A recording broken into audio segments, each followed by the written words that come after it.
ശരിക്കും ഈ മരണവാർത്ത എന്നെ പോലെ തന്നെ ഓരോരുത്തരെയും വേദനിപ്പിച്ചിട്ടുണ്ടായിരിക്കും. കാരണം നമ്മളൊക്കെ ആസ്വദിച്ചിട്ടുണ്ടായിരുന്നു അവരുടെ വീഡിയോസ്.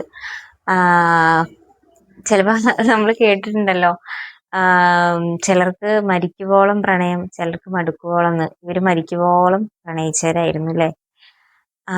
ഓരോ വീഡിയോസിലൂടെയും ഇതിലൊക്കെ ഇങ്ങനെ കാണുമ്പോൾ ശരിക്കും ഇങ്ങനെ അവരെ പോലെ പറ്റിയിരുന്നെങ്കിൽ എന്ന് തോന്നാറൊക്കെ ഉണ്ടായിരുന്നു കേട്ടോ. കാരണം അവർ അത്രയും എൻജോയ് ചെയ്തിട്ടുണ്ടായിരുന്നു. ഒരുപക്ഷെ സോഷ്യൽ മീഡിയയിൽ ഇങ്ങനെ വന്ന് ഇതായപ്പോഴായിരിക്കും അവര് ഇതിലിങ്ങനെ സോഷ്യൽ മീഡിയയിലേക്ക് ഇറങ്ങി വന്നപ്പോഴായിരിക്കും ഒന്നുകൂടി ഒന്ന് ലൈഫ് എൻജോയ് ചെയ്തിട്ടുണ്ടാവുക എന്ന് എനിക്ക് തോന്നണ്.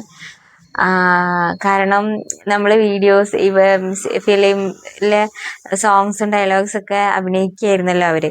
അപ്പം അത് ശരിക്കും ജീവിച്ച് കാണിക്കുന്ന പോലെ തന്നെയായിരുന്നു അവരെ അഭിനയം എന്ന് പറയണത് അല്ലേ? നമ്മൾ ഓരോരുത്തരും നമ്മളെ സ്നേഹിക്കുന്നവരൊക്കെ വിട്ടിട്ട് ഇവിടുന്ന് പോകണ്ടാണല്ലോ അല്ലേ? അത് ആലോചിക്കുമ്പോഴാണ് ഞാൻ എപ്പോഴും പ്രാർത്ഥിക്കാറുള്ളത് എങ്ങനെയെന്ന് അറിയോ? പെട്ടെന്നുള്ളൊരു മരണമായിരിക്കണം. ഞാൻ മരിക്കുകയാണെന്ന് ഞാൻ പോലും അറിയരുത്.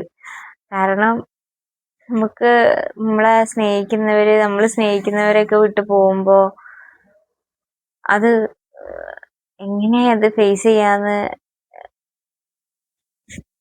അറിയണില്ല. അപ്പോൾ എന്താ, ഒരു ഭാര്യയ്ക്കും ഭർത്താവും ആണെന്നുണ്ടെങ്കിൽ അവർക്ക് അവർ തന്നെയാണ്. മക്കളുണ്ടായിട്ടൊന്നും കാര്യമില്ല. ഒരാൾക്ക് ഒരാളില്ലെങ്കിൽ ഒറ്റപ്പെട്ടതുപോലെ തന്നെ ആയിരിക്കും. പിന്നെ മക്കളും ബാക്കിയുള്ളവരൊക്കെ ഉണ്ടല്ലോ എന്നൊന്നും വിചാരിച്ചിട്ടൊന്നും കാര്യമില്ല. അതങ്ങനെയാണല്ലോ അല്ലേ? അപ്പോൾ എന്തോ ഭയങ്കര വിഷമം. കഴിഞ്ഞ ദിവസം ഇതേപോലെ ആ കുട്ടി മരിച്ചത് അത് കണ്ടപ്പോൾ ഭയങ്കര ഒരു ഇതായി പോയിരുന്നു. പക്ഷെ അതിനെ കുറിച്ചിട്ട് ഞാനൊന്നും വീഡിയോ ഒന്നും ചെയ്തിട്ടില്ല. ഞാൻ എവിടെയെങ്കിലും ചെയ്യാറുണ്ടായിരുന്നു. പക്ഷെ അതിനെക്കുറിച്ചൊന്നും പറഞ്ഞിട്ട് കാര്യമില്ല. വേറെ ഒന്നും പറയാനില്ല. ഞാൻ ഈ ഒരു ന്യൂസൊക്കെ കേട്ടപ്പോൾ വല്ലാണ്ടൊരു ഇതായിപ്പോയി. അതുകൊണ്ടൊരു ചെറിയ വീഡിയോ ചെയ്തു, അത്രമാത്രം. നിങ്ങൾക്ക് എന്താ തോന്നണത് അച്ഛമ്മ പോയപ്പോൾ?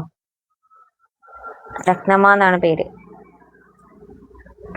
നമുക്കൊന്നും അടുത്ത ഒരു പരിചയമില്ലാത്ത ഒരാളാണ്. ആ ആള് പെട്ടെന്ന് മരിച്ചെന്ന് കേട്ടപ്പോൾ തോന്നിയൊരു വിഷമം. അത് ആ ആൾക്ക് നമ്മളിൽ ഉണ്ടാക്കാൻ പറ്റിയൊരു അടുപ്പല്ലേ അല്ലേ? അതും വലിയ കാര്യമാണ്. നമ്മൾ മരിക്കുമ്പോൾ നമ്മൾ പോലും അറിയാത്ത കുറേ ആൾക്കാർ നമ്മളെ സ്നേഹിക്കുന്നുണ്ടെങ്കിൽ, നമ്മളെ ആലോചിച്ചിട്ട് സങ്കടപ്പെടുന്നുണ്ടെങ്കിൽ അതൊരു വലിയ കാര്യമല്ലേ?